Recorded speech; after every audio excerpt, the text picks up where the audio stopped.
بسم اللہ الرحمن الرحیم۔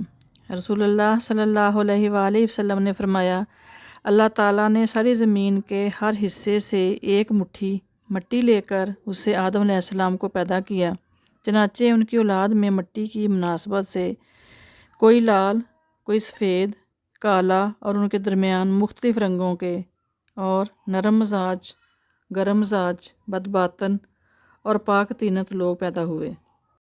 بسم اللہ الرحمن الرحیم۔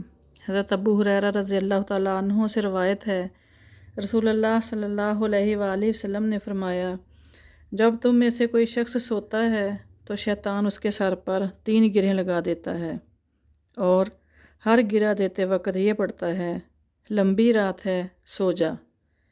پھر اگر وہ جاگ کر اللہ کا ذکر کرے تو ایک گرہ کھل جاتی ہے، اگر وہ وضو کرے تو دوسری گرہ بھی کھل جاتی ہے، اور اگر وہ نماز شروع کر دے تو تیسری گرہ بھی کھل جاتی ہے، اور وہ خوش دل اور چست و چالاک ہو جاتا ہے، ورنہ بد دل اور سست رہتا ہے۔ بسم اللہ الرحمن الرحیم۔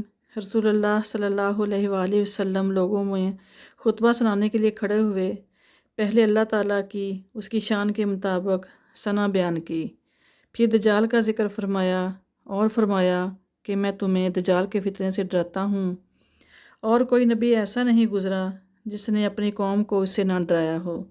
نوح علیہ السلام نے بھی اپنی قوم کو اس سے ڈرایا تھا، لیکن میں تمہیں اس کے بارے میں ایک ایسی بات بتاتا ہوں جو کسی نبی نے اپنی قوم کو نہیں بتائی تھی۔